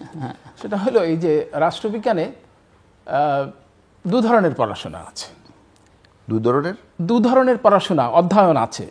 একটি হলো ম্যাকিয়াভেলিয়ান পলিটিক্স, দু ধরনের ম্যাকিয়াভেলিয়ান পলিটিক্স, চাণক্যের রাজনীতি। ম্যাকিয়াভেলি কি বলছেন যে একজন শাসককে হতে হবে সিংহের মতো সাহসী এবং শ্রীকালের মতো ধূর্ত। সেটি যদি হয় তাহলে এবার আপনি এতক্ষণ যা বলছেন সবই সিদ্ধ, কিছুতেই কোনো অন্যায় নেই, কিছুতেই কোনো সরকারি দল যা করে, লেজিসলেটর, জুডিশিয়ারি, ব্যুরোক্রেসি সবকিছুই আপনাদের একান্ত নিয়ন্ত্রণে। এই যে এক্সাম্পলটা শাহজাহান ওমরের এক্সাম্পলটা আসলো, এমন কি নির্বাচনের আগে এমন কি ব্যবস্থা হয়েছে দ্রুত আদালত করে বিএনপির সমস্ত যারা সম্ভাব্য ক্যান্ডিডেট তাদেরকে মানে জেলে পুরানো হলো। আর আপনাকে ধন্যবাদ যে আপনি বলছেন যে গণতন্ত্রের একটা সংকট আছে। সেই গণতন্ত্রের সংকট সেটা আওয়ামী লীগেরও আছে, বিএনপিরও আছে, এই দেশটা তো আমাদের পৃথিবী জুড়েই আছে। তো সেখানে মাত্রাগত অবস্থানটা কি? মাত্রাগত অবস্থানটা হলো যে ঠিক আছে, আপনি জাপানের উদাহরণ দিলেন, এলডিপি দ্বিতীয় মহাযুদ্ধের পর থেকে মোটামুটিভাবে ক্ষমতা আছে, মাঝখানে 3 বছর ক্ষমতা ছিল না। সিঙ্গাপুরে লি কুয়ান ইউর পার্টি বা মালয়েশিয়া যে অ্যালায়েন্স আছে, সেটি কিন্তু এই একটা অ্যালায়েন্স বা সমঝোতার মাধ্যমে গণতন্ত্রের মাধ্যমে আছে। কিন্তু আপনাদের মতো 2014 সালে ভোটারবিহীন নির্বাচন করা, 2018 সালে নিশ্চিত রাতে নির্বাচন করা এবং 2024 সালে একটা প্রতারণার মাধ্যমে, একটা ডামি নির্বাচনের মাধ্যমে নির্বাচন করে, এরকম তারা করেননি। হ্যাঁ, তারা আওয়ামী লীগ 1000 বছর ধরে ক্ষমতায় থাকুক, কেমত সে কেমত তো ক্ষমতায় থাকুক, আমাদের মতো নাগরিকের কোনো অসুবিধা নেই। কিন্তু আমি চাচ্ছি, আমার কথাটা হলো এই, শক্তির মাধ্যমে নয়, গণতন্ত্রের প্রতি শক্তির মাধ্যমে নয়, সম্মতির মাধ্যমে করতে হবে। এবং যে সম্মতির নমুনা আপনারা যেটা করতে, আমি কিন্তু বিএনপি করি না। আমার কথা হলো আমি এদেশে গণতন্ত্র চাই। আমি বিএনপির, প্রথমে আপনি লক্ষ্য করেছেন বিএনপির ব্যর্থতার কথা কিন্তু আমি বলেছি। একজন রাষ্ট্রবিজ্ঞানী হিসেবে আমার যে দৃষ্টিভঙ্গি, তাতে আমি বিএনপির ব্যর্থতা দেখেছি। বিরোধী দল হিসাবে তাদের যথার্থ ভূমিকা ছিল না। এবং সেই একই সাথে আমি বলবো যে একজন রাষ্ট্রবিজ্ঞানের ছাত্র হিসাবে আওয়ামী লীগ সংবিধানের বাইরে গিয়ে যেভাবে মানে অসাংবিধানিকভাবে নির্বাচনটাকে অসাংবিধানিক কিভাবে বলবেন সেটা একটু আপনার কাছ থেকে শুনতে চাই। 14-18 বা এটা আমি যেটা বলেছিলাম, যদিও মিস্টার ইসলাম সেটাকে বলেছেন যে এই প্রশ্ন তোলা যায় না, এটা নৈতিক কি অনৈতিক, আমি সেই আলোচনায় ক্লারিফিকেশনে যাচ্ছি না। কিন্তু একজন পলিটিক্যাল সায়েন্টিস্ট হিসেবে সংবিধানের বাইরে এই নির্বাচনগুলোকে বলা যাবে কিনা, অসাংবিধানিক হয়েছে কিনা? অসাংবিধানিক অবশ্যই বলবো, এই কারণে যে আমরা একটা সংসদীয় রাজনৈতিক ব্যবস্থায় গ্রহণ করেছি জীবন, যেটাকে আমরা বলি অটোবায়োগ্রাফি অফ পাওয়ার রিলেশনশিপ। 1973 সালে 72 সাল থেকে যে সংবিধান গৃহীত হয়েছে বঙ্গবন্ধুর নেতৃত্বে, সেটি সংসদীয় গণতন্ত্রের। এই গণতন্ত্রের রাজনৈতিক দলগুলোই প্রধান, কিন্তু এককভাবে আওয়ামী লীগ এবং আওয়ামী লীগের ঘরানা, এই জাতীয় পার্টিকে তো আপনাদের বি টিম বলা হয়। কেমন সে জাতীয় পার্টি ধারণা থেকে কথা বলা না, ধারণা যখন নাকি আমার মনে হয় আপনি তো এই দেশেরই নাগরিক, তাই না?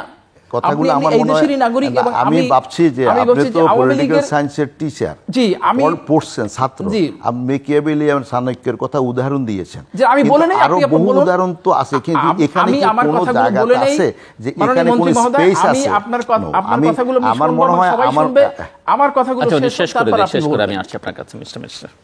কথা হলো যে যেটা আমি বলছিলাম, অ্যালায়েন্স করে এলডিপি জাপানে, সিঙ্গাপুরে ইত্যাদি, এটা অ্যালায়েন্স করে ক্ষমতা থাকতেই পারে, কিন্তু এমন একটি ব্যবস্থা কেন অবৈধ হবে না যেখানে আওয়ামী লীগ এবং আওয়ামী লীগ ঘরানার বাইরে, আওয়ামী লীগের অনুগত রাজনৈতিক দলের বাইরে কেউই অংশগ্রহণ করতে দেওয়া হবে না, করতে পারে নাই। এটা একটা সংসদীয় গণতন্ত্রের ইতিহাসে একটি ব্যতিক্রম, এবং এইটিকে সংসদীয় গণতন্ত্র বলেন, এটাকে বরং আপনি বলতে পারেন ডামি ডেমোক্রেসি, অথবা আমরা রাষ্ট্রবিজ্ঞানের ভাষায় অন ডমিনিয়্যান্ট পার্টি। কংগ্রেস 1947 সাল থেকে 64 সাল পর্যন্ত জওহরলাল নেহরুর নেতৃত্বে ক্ষমতাসীন ছিলেন, কিন্তু সেটা ছিল ফেয়ার ইলেকশনের মাধ্যমে। কোনো আপত্তি নেই, আওয়ামী লীগ, আমিও ছাত্রলীগ করা ছেলে, ওই সময় বঙ্গবন্ধুর নেতৃত্বে স্বাধীনতা হয়েছে, এটা তো আমরা অস্বীকার করতে পারি না, এবং সেটা সকলেরই পার্টিসিপেশন ছিল। এখন একটি জাতি হয়েছে, আমাদের সকলের মতামতের ভিত্তিতে, মানে সেই যে শতফুল ফুটতে সবাই গণতন্ত্রে বিশ্বাস করবে, কিন্তু যে আওয়ামী লীগ বাকশাল তন্ত্রের যে বিশ্বাস, সেটি থেকে এখনো করতে পারে না, এখনো এই একক ব্যবস্থার মাধ্যমে অগ্রসর হচ্ছে, যেটা আমাদের দেশের জন্য, গণতন্ত্রের জন্য সুখকর নয়। প্রশ্ন করতে চাইছেন আপনাকে মিনিস্টার। না, আমার কথা, আপনি কি কারণে এবং কি ডেমোক্রেটিক আপনার নর্মসগুলা অ্যানালাইসিস করে এই নির্বাচনগুলোকে অবৈধ নির্বাচন বললেন, এটার ব্যাখ্যাটা আমরা শুনলে আমরা সবাই সমৃদ্ধ হতে পারি। আচ্ছা, এটাকে নির্বাচনটাকে অবৈধ নির্বাচন বলছেন। আমি আপনাকে এরপর আরো কয়েকটা নির্বাচনের জন্য প্রশ্ন করব, সেগুলো একটু উত্তর দেবেন। হ্যাঁ, প্রথম কথা হলো যে কি কারণে আপনি এই নির্বাচনটা কি কারণে অবৈধ বিশ্বাস করেন? আমি সংসদীয় whatever the democracy, it is a presidential democracy or the parliamentary democracy, আপনি যেটাই বলেন না কেন, আপনি যে কোন কারণে এবং কোন সূত্রে, অথবা আপনি যদি আমি অন্য কেউ হলে আমি এত উৎসাহ বোধ করতাম না শিখার জন্য, আপনার কাছে আমি শিখতে চাইতেছি। আপনি কি আপনার পলিটিক্যাল সায়েন্স বলেন, অথবা লেজিসলেশন বলেন, অথবা কনস্টিটিউশন বলেন, or whole over the world, all the philosophy, whatever are prevailing in the governance system are going head, কোনটার মাধ্যম দিয়ে আপনি এটাকে ডিফাইন করলেন যে এটা অবৈধ সরকার? প্রথম কথাটা হলো যে গণতন্ত্র মানে হচ্ছে সকলের মতামতের ভিত্তিতে, সকলের কথা বলার অধিকারের মাধ্যমে, সকলের সম্মতির ভিত্তিতে একটি রাষ্ট্র ব্যবস্থা পরিচালনা। ব্যাখ্যা দিচ্ছেন, এটা মেজরিটি লোকের, রাইট, সকলের বলছেন, সকলের মানে সকলের অংশগ্রহণ, আপনি সকলের অংশগ্রহণ বলতে এখানে মার্কিন যুক্তরাষ্ট্রে, আমি আপনাকে বলি, in the whole over the world at this movement, UK is আপনার the number 1 country which we are giving the example, যে they are the leader of the democracy, parliamentary democracy or democracy. তো এখন সেখানে কি 100% লোক ইলেকশনে, আমি তো দেখেছি তাদের 50% লোক ইলেকশনে জয়েন করে নেয়, তাহলে ওই ইলেকশন কি আপনি অবৈধ বলবেন? নিশ্চয়ই না। তো তাইলে আমাদের এখানে যদি অংশগ্রহণ করার অধিকার থাকে, অংশগ্রহণ না করার অধিকার আছে। আমি বলি, আপনি প্রসেসে আপনি ভিন্ন জায়গায় যাচ্ছেন কেন? আপনি তো একাডেমিশিয়ান, তো একাডেমিশিয়ান হিসেবে উদাহরণ দিচ্ছি না, উদাহরণটা ঠিক হচ্ছে না। তো 72 সালে আপনি কি কারণে এটাকে অবৈধ বলবেন, আর কি কারণে অন্যটাকে বৈধ বলবেন? আমি তো সেটা বলার চেষ্টা করছি না, আপনি বলতেছেন না। আমি বলছি, আপনি বাকশাল মাল্টি পার্টি ডেমোক্রেসি কথাটা মনে রাখেন। Multi party democracy. কথাই I am not a student of you. না না, আমি বলতে চাচ্ছি আপনাকে যে ডাইমেনশনাল, আপনি আমাকে কথা বলতে দিন। প্রথমত কথা হলো যে বহুদলীয় গণতন্ত্র মানে ডেমোক্রেসি। এখন আপনি যদি মানে আওয়ামী লীগ বাকশাল করেছিল, সেই বাকশাল করার একটা প্রবণতা, তাদের যে এই ফ্যাসিস্ট একটা ক্যারেক্টার বা ফ্যাসিস্ট একটা মনোভাব সবসময় বিরাজিত ছিল। তার তাদের মনোজগতে বিচরণ করেছে 2014 সালে, মানে 2014 সালে 2018 সালে একাডেমিশিয়ানের মতো। জি, 2014 সালে কি করেছিলেন আপনারা? আমি এই বলছি যে এটা অবৈধ কেন বলছেন, এই প্রশ্নটা উত্তর চাইছি। আপনি অবৈধ বলার জন্য আমি আপনার সাথে অ্যালাইন করব। আপনি অবৈধ করার কি কি কি কারণে আপনি অবৈধ বলতেছেন? বিরোধী রাজনৈতিক দলগুলো এই নির্বাচনে ধরেন কয়টা বিরোধী দল, এটা 17-18 দল জয়েন করছে। আপনি যদি মেজর ওই শাহজাহানের গণতন্ত্রকে গণতন্ত্র বলেন, বা যদি ওই যে ইব্রাহিম সাহেবের যে সাহেব, আপনি আপনার অবস্থান থেকে সরে যে প্রশ্নটা বলছেন আপনি এটা থেকে সরে গেছেন। ভীতি প্রয়োগ, শক্তি প্রয়োগ, আইন প্রয়োগ, এর মাধ্যমে সত্যিকার কোনো বিরোধী লোককে নির্বাচনে অংশগ্রহণ করতে দেওয়া হয়নি, যে কারণে ক্রাইসিস সৃষ্টি হয়েছে এবং মাননীয় প্রধানমন্ত্রী ডামি শব্দটা ব্যবহার করেছেন। আপনাদের লোক ছাড়া কেউ নির্বাচনে অংশগ্রহণ করে নাই। এটাই তো অবৈধ হওয়ার একটি বড় নমুনা। এর চেয়ে বড় প্রমাণ আপনি কি চাচ্ছেন? আমি জানি না এখানে বাংলাদেশের সবচেয়ে বেশি নাম্বার রাজনৈতিক দল অংশগ্রহণ করেছেন। একটা রাজনৈতিক দল বিএনপি অথবা তার অ্যালায়েন্সদের কেউ দখল, এর সাথে 84টা রাজনৈতিক দল অংশগ্রহণ করেছে। 84টা করছে, এটা আমার মনে ঠিক না। এই তথ্যটা একবার ভুল তথ্য দিচ্ছেন। 84 দল বাংলাদেশে কখনো ছিল না। তখন ওই যে আসম আব্দুর রবের নেতৃত্বে 73টি না 71 দলের বিরোধী দলীয় জোট করেছিল। আচ্ছা জিল্লুল সাহেব, আপনি আবার শুনে ওই সময় দলের অস্তিত্বের কথা আমি স্বীকার করি না। এখন আমি 70 জন লোকে বললে আমি 70টা দল লিড করি, এরকম তো আপনি বলতে পারেন। 84 দলের কথা এখন ওনার পক্ষে তো এই কথা। এখন আমি আরেকজন লেজেম্যান যদি বলে তাইলে আমার কাছে কষ্ট লাগবে না, কিন্তু এখন তো বাংলাদেশে নিবন্ধিত রাজনৈতিক দল আছে, সেই হিসেবে কথা বলার সাথে তো এখন আমি ওনাকে বললাম যে অবৈধ বলার পিছনে আপনি যুক্তিগতটা আমাকে দেখান, তাইলে আমরা এটাকে আমাদের জন্য সুবিধা হবে কথা বলতে। কিন্তু এখন একটা কারণও নাই অবৈধ। কাকে নির্বাচন করতে দেয় নাই, কে নির্বাচন করতে চেয়েছিলেন, কারা বলছে যে আমি মনোনয়নপত্র দাখিল করব, আমাকে মনোনয়নপত্র দাখিল করার প্রোটেকশন দেন, আর যাদেরকে জেলে দেওয়া হয়েছে তাদের বিরুদ্ধে সুনির্দিষ্ট মামলা, এদের সংখ্যা কত? যারা নাকি ক্রাইম করে জেলে গেছেন, একটা বন্দী ছিল না যখন নির্বাচন হয়, তখন একটা রাজনৈতিক বন্দী ছিল না। যারা জেলে ছিলেন তারা প্রত্যেকটা সুনির্দিষ্ট অভিযোগের ভিত্তিতে গ্রেপ্তার হয়েছে। এখন প্রশ্ন যে তারা তাহলে সবাই নির্বাচনের পরে সবাই ছিলেন না, না যারা গেলেন তারা প্রায় সবাই বেরিয়ে গেছেন জেলে, কিছু বাদ। জেল তো আপনার সারা জীবন থাকবে না।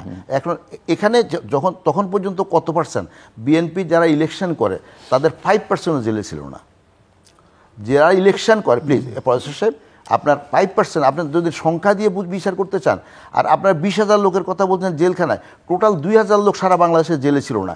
এখন অপরাধীরা যারা চুরি করছে, ডাকাতি করছে, তারপর অন্য অপরাধ করছে, ওদেরকে সহ যদি আপনি হিসাব করে বলেন যে বাংলাদেশে 20,000 লোক সব বিএনপির লোক, এটা তো ঠিক না।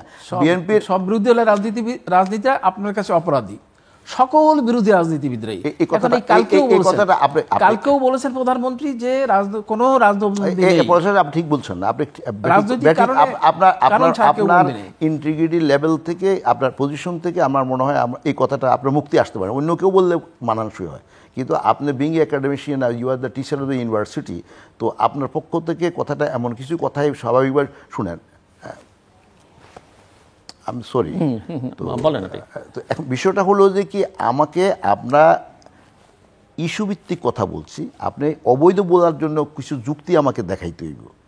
আপনি বলছেন যে ওদেরকে জেলে তো কেউ ছিল না, যারা ইলেকশন করতে চায় কয়েকজন ছিল, 5%, তো হোয়াই আদার পিপল? আর কাকে ইলেকশন করতে দেওয়া হয় নাই, কে নমিনেশন পেপার সাবমিট করতে গিয়ে অসুবিধা করছে, যার জন্য এবার নির্বাচন কমিশন উপজেলা নির্বাচনে এখন অনলাইন সাবমিশনের ব্যবস্থা করছে।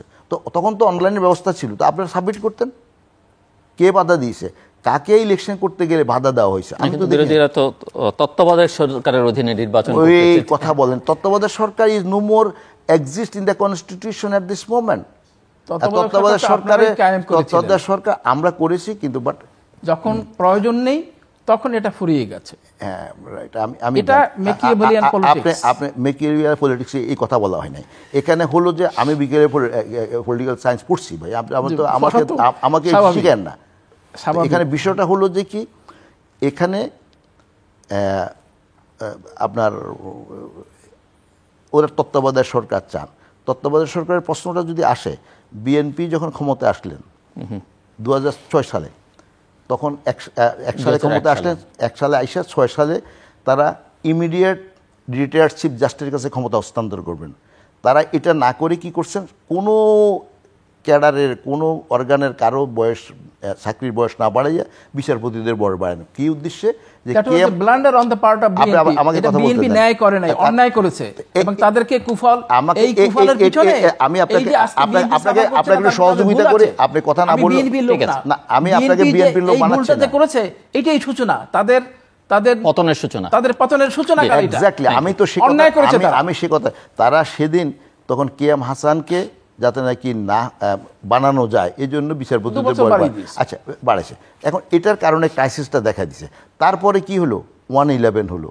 1/11 নাকি ওই যে ফখরুদ্দিন মহিউদ্দিন সরকার আসলো, এবং দেখা গেল যে সেখানের মধ্যে আপনার তত্ত্বাবধায়ক সরকার উপদেষ্টা বেগম জিয়া ঠিক করে দেন, আবার তারা সেখানে ঝগড়া করেন, মারামারি করেন, কইরা এর পরে শেষ পর্যন্ত এরা টেক ওভার করলো। তো আমরা দেখলাম এরপরে যেখানে 3 মাসের ভিতরে তত্ত্বাবধায়ক সরকার কনস্টিটিউশন ওয়াইজ 3 মাসের ভিতরে নির্বাচন অনুষ্ঠিত হওয়ার কথা, সে 3 মাসের জায়গায় তারা 2 বছর, এবং তারা সারা জীবন ক্ষমতা থেকে দেওয়ার ব্যবস্থা করছে। তো আমরা দেখলাম যে তত্ত্বাবধায়ক সরকারের যে উদ্দেশ্যে সুস্থ নির্বাচনের আশা করে আমরা আন্দোলন করেছিলাম, সেটা তো এখন দেখা যায় বিরাট একটা এটার ভিতরে অজাগর সাপ ঢুকে আছে এবং ঢুকাই দেওয়া হয়েছে। তখন এই অভিজ্ঞতার কারণে আমরা এই তত্ত্বাবধায়ক সরকারে বিশ্বাস করতে পারি না, এবং এই প্রসিডিউরটা এখন দেখা যাচ্ছে যে আমরা তো হ্যাঁ আমরা এক্সপেরিয়েন্স করেছি, আমরা চেষ্টা করেছি, আমাদের ফান্ডামেন্টাল উইল ছিল যে একটা সুস্থ নির্বাচন করা। সুস্থ নির্বাচনের জন্য তত্ত্বাবধায়ক সরকারের কথা বলছি, কিন্তু পরবর্তীতে দেখা গেল যে তত্ত্বাবধায়ক সরকার সবচেয়ে বেশি অপব্যবহার করছে এবং অনিয়ম করছে। যেখানে তারা নির্বাচন করবে সেখানে তারা সমস্ত দেশের বড় বড় ব্যবসায়ীদেরকে ধরে ধরে জেলে ঢুকাইছেন, তাদেরতে টাকা পয়সা নিচ্ছেন, এবং দেখা গেছে যে দেশে নির্বাচন না করে তারা স্থানীয় সরকার নির্বাচন করার জন্য ব্যবস্থা করছেন, নতুন দল গঠন করছেন, ওই যে কুরেশিকে দিয়ে তারপর নতুন দল গঠন করছে। তো অতএব এরপরে একটা দেশকে, আজকে পাকিস্তানের দিকে তাকান তো, আজকে 75 বছরের দেশ, এখন পর্যন্ত তারা আজকে কোথায় আসছে? আমরা যখন স্বাধীনতা অর্জন করি তখন তাদের অর্থনৈতিক উন্নতি আমাদের থেকে অনেক বেশি, সব দিক থেকে তারা আগেই ছিল। আজকে আমরা তাদের থেকে বহুগুণ দূরে আছি, আগেই গেছি। আজকে শেখ হাসিনার নেতৃত্বের কারণে পাকিস্তান বলে আরও 50 বছরও বাংলাদেশের সমান তারা হইতে পারবে না। তো এই যে আজকে তাদের অবস্থাটা, কি জন্য? কারণ সামরিক শাসনের কারণে, অগণতান্ত্রিক ব্যবস্থা থাকার কারণে। অতএব আমাদেরকে এই জন্য for the sake of the nation, for the sake of the betterment fate of the common people, আমাদেরকে গণতান্ত্রিক ধারাটাকে অব্যাহত রাখতে। আপনি যদি এক লাইন আমাকে বলেন যে কোনো অতি সম্প্রতি আটলান্টিক কাউন্সিলের একটা প্রতিবেদন বেরিয়েছে, যেখানে দেখা যাচ্ছে যে প্রসপারিটি সূচকে হয়তো বাংলাদেশ পাকিস্তানের চেয়ে এগিয়ে আছে, কিন্তু ফ্রিডমের সূচকে, সেটা লিগ্যাল হোক, পলিটিক্যাল হোক অথবা ইকোনমিক হোক, পাকিস্তানের চাইতে বাংলাদেশ অনেক পিছিয়ে। আপনি হু ম্যানুফ্যাকচার দিস হিস্ট্রি? যে কে এইটা লেখে? আটলান্টিক কাউন্সিল, একটা গবেষণা প্রতিষ্ঠান। এরকম গবেষণা প্রতিষ্ঠান প্রত্যেকদিন একটা আমাদের পকেটের থেকে বাইরে হয়। এটা এরকম আমার আমি শোনেন, আমি প্রফেসর সাহেব আমি একটা তথ্য দিই আপনাকে। আমি তো ভাই আমরা তো বহু বিষয়ে কাজ করছি। 6000 কিউসেক পানি ওই যে পশুর নদী দিয়ে প্রবাহিত হয়, আর সেখানে একটা গবেষণা দেখা গেছে যে সমস্ত পশুর নদীর পানি নষ্ট হয়ে যাবে যে 2 কিউসেক পানি যদি প্রতি সেকেন্ডে উৎপাদন করা হয়। প্রতি সেকেন্ডে আমার 6000 কিউসেক পানি প্রবাহিত হয়। তো তাইলে কি করে 6000 কিউসেক পানি? তখন পার্লামেন্টে বক্তৃতা দিতে গিয়ে আমি বললাম, it is fully manufactured, fictitious, motivated, and to bless somebody else. This research was done. সে তো গবেষণা করছে, গবেষণা করলে সব গবেষণা তো আমরা তো জানি যে ইট is not true. It is, আপনি যেটা বলছেন অ্যাবসলিউটলি ফলস, অ্যাবসলিউটলি ফেব্রিকেটেড। আমরা একটু শেষের দিকে, সো কনক্লুডিং রিমার্কস 5 মিনিট করে যদি আপনারা বলেন যে হোয়াট ইজ নেক্সট। কথাটা হলো যে আপনার মাথা ব্যথা করে, এই জন্য মাথার চিকিৎসা করবেন, কিন্তু মাথাটা তো কেটে ফেলার অধিকার নেই। মাননীয় মন্ত্রী মহোদয়, আপনাকে আমি মনে করিয়ে দিই যে কিভাবে তত্ত্বাবধায়ক সরকার প্রতিষ্ঠিত হয়েছিল। এটা আওয়ামী লীগের, মোটামুটি আওয়ামী লীগেরই সফলতা। আচ্ছা, এরপরে তত্ত্বাবধায়ক সরকার ব্যবস্থা বিলোপ করার জন্য 15th অ্যামেন্ডমেন্টের আগে সুরঞ্জিত সেনগুপ্তের নেতৃত্বে একটি কমিটি হয়েছিল, শাসনতন্ত্র সংবিধান সংশোধন কমিটি।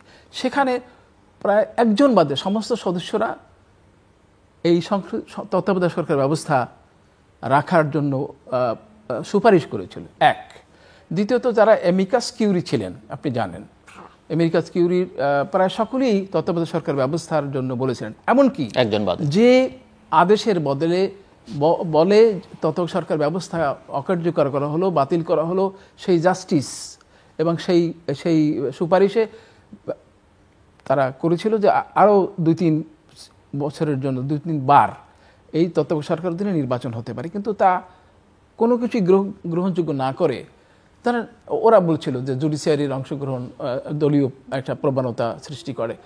আপনারা জুডিশিয়ারিকে বাইরে রাখতে হবে। ব্যবস্থার মাধ্যমে তত্ত্বাবধায়ক সরকার ব্যবস্থাটা যদি আজকে বহাল থাকতো, আবার বলছি, সেজন্য দেশে উন্নতি হচ্ছে, এতে কোনো সন্দেহ নেই। না, শেখ হাসিনার নেতৃত্বে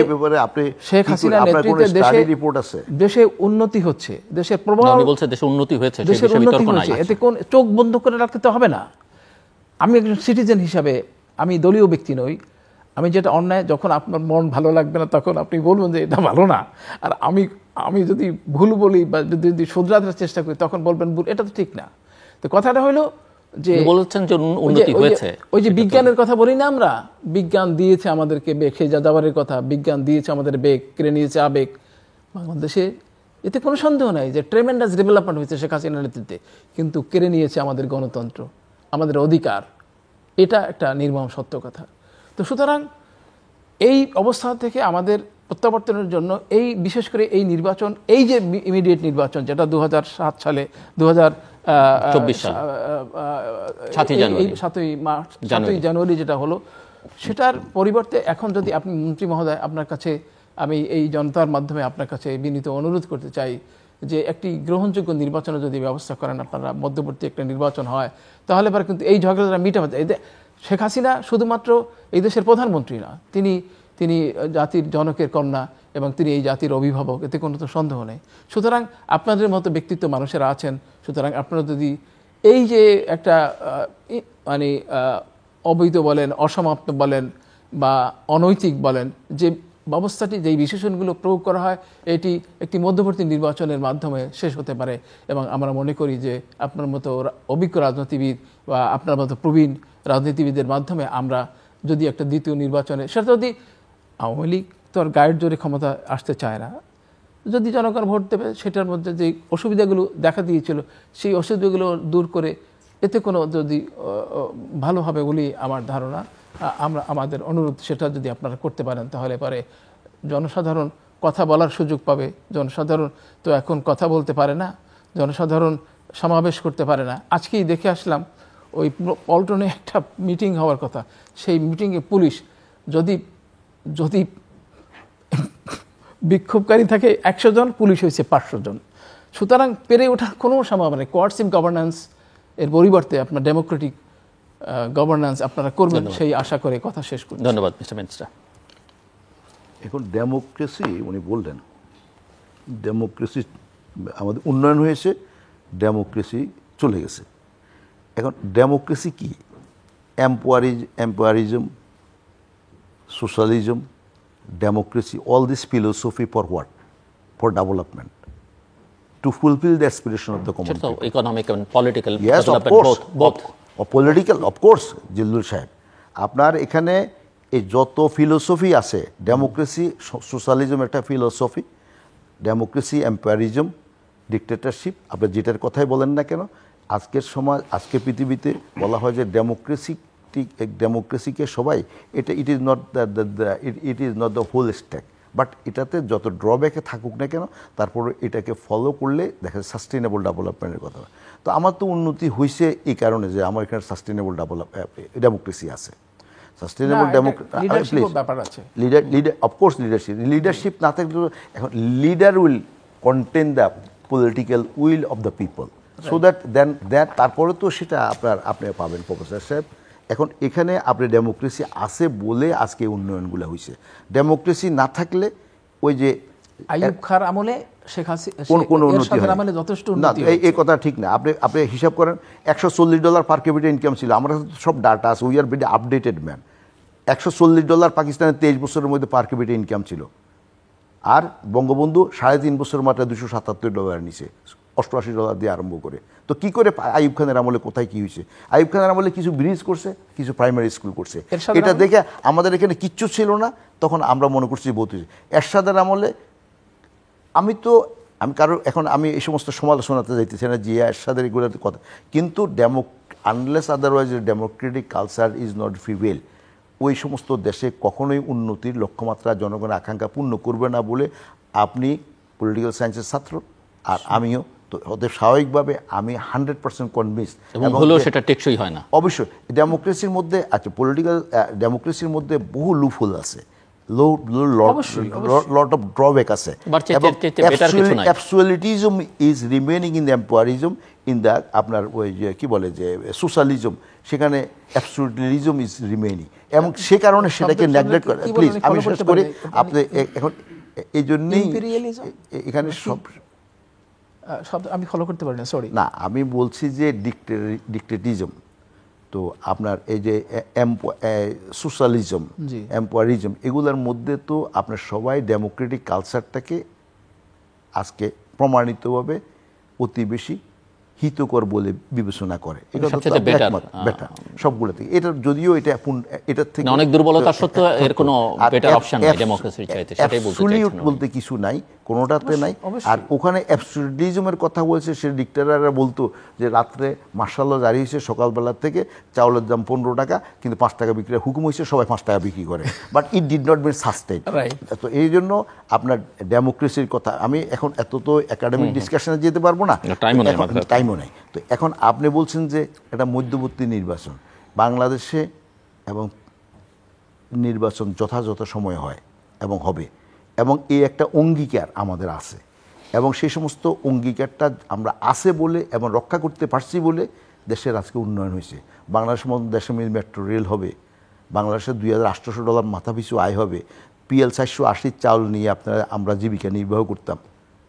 আর আমাদের খাদ্য ঘাটতি ছিল, আমি দেখলাম যে 25 মিলিয়ন টন উৎপাদন হইতো, আর আজকে সেখানে মোর দ্যান 40 মিলিয়ন টন হওয়ার কারণে আজকে আমাদের কোথায় খাদ্য ঘাটতি নেই। গত 15 বছরে শেখ হাসিনার নেতৃত্বে সরকার আছে ক্ষমতায়, এই যে এত ক্রাইসিস গেল, আমি ওই দিন ইস্তাম্বুলে দেখলাম যে তাদের 40% হইল অফিসিয়াল ইনফ্লেশন, আর সেখানের মধ্যে তাদের বাংলাদেশের মধ্যে আমরা এখন আমাদের হিসাব করে আমরা 11% পাই। তো এখন সেখানে দ্রব্যমূল্য তো মুশকিল হয়ে যাচ্ছে। তো এখন সেখানে দ্রব্যমূল্য মুশকিল হচ্ছে, যে এখন যেখানে 40%, যেখানে 100%, সেখানে কি অবস্থা? এখন you are living in the global village. কেন বললাম? যে উই আর ইন্টেন্সিভলি কানেক্টেড। এখন এক জায়গায় কোনো সমস্যা হলে এখানে সমস্যাটা আসবে, ইউক্রেনে হচ্ছে আপনার এখানে আসবে, এখন ইসরায়েলে হচ্ছে আপনার এখানে আসবে, you will be affected, you will be unhearted. আপনি এটা অস্বীকার করতে পারেন না। তো সেই কারণে আমাদের আপনি যেটা বলছেন, election has to be conducted on time, পিছেও না আগেও না, এবং কোনো সুযোগ নাই বাংলাদেশের মানুষের প্রতি যদি ন্যূনতম আস্থা, বিশ্বাস, শ্রদ্ধা থাকে, আর কাউকে কোনো না কোনোভাবে ক্ষমতা আনি দেওয়ার জন্য প্রতিদিন একটা ইলেকশন করতে হইব, তাহলে সেই ব্যবস্থা পড়ার জন্য যদি কেউ অ্যাডভোকেসি করে, আমি সেখানের মধ্যে আমার রেসপেক্ট থাকার কোনো কারণ নেই। ধন্যবাদ। দর্শক, অনুষ্ঠানের শেষ প্রান্তে আমরা সামাজিক যোগাযোগ মাধ্যম ফেসবুক এবং টুইটারে তৃতীয় মাত্রা লাইভ স্ট্রিমিং হচ্ছে, আপনারা দেখতে পারেন। টেলিভিশনের পর্দায় দেখতে না পারলে যে কোনো সময় যে কোনো স্থান থেকে ইউটিউবে তৃতীয় মাত্রা চ্যানেলটি সাবস্ক্রাইব করে পর্ব বা পুরোনো পর্বগুলো আপনারা দেখতে পারেন। প্রফেসর ডক্টর আব্দুল লতিফ মাসুদ এবং মিস্টার মোহাম্মদ তাজুল ইসলাম, অসংখ্য ধন্যবাদ এই আলোচনা অংশ নেবার জন্য। দর্শক, আমার অতিথিরা নানা বিষয় নিয়ে আলোচনা করেছেন, বিতর্ক করেছেন। সব কথা শেষ কথা যে গণতন্ত্রের এটি প্রাথমিক এবং ন্যূনতম পূর্ব শর্ত হচ্ছে নির্বাচন। বাংলাদেশে নির্বাচন হচ্ছে, 53 বছরে বহু নির্বাচন হয়েছে এবং নির্বাচন নিয়ে বাংলাদেশে বিতর্ক হয়েছে। যেটা দরকার সেটা হচ্ছে যে নির্বাচনে বিতর্কের একটা নিষ্পত্তি হওয়া দরকার। প্রতি বছর প্রতিদিন নির্বাচন নিয়ে বিতর্ক সেটা গণতন্ত্রের জন্য, গণতান্ত্রিক বিষয় নিয়ে আলোচনার জন্য স্বাস্থ্যকর বিষয় না। যদিও ভালো নির্বাচন হলে ভালো গণতন্ত্র, এরকম কোনো গ্যারান্টি নেই, কিন্তু এটি একটি প্রাথমিক ন্যূনতম পূর্ব শর্ত, যেটা যে কোনো জাতিকে, যে কোনো রাষ্ট্রকে আসলে পূরণ করা দরকার, যারা নিজেদেরকে গণতান্ত্রিক হিসেবে পরিচয় দিতে চায়।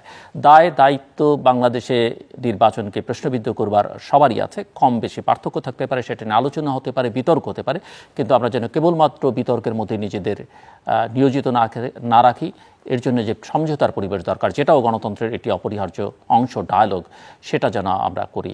আমাদের সঙ্গে থাকবার জন্য অসংখ্য ধন্যবাদ। আপনাদের সবার জন্য শুভকামনা।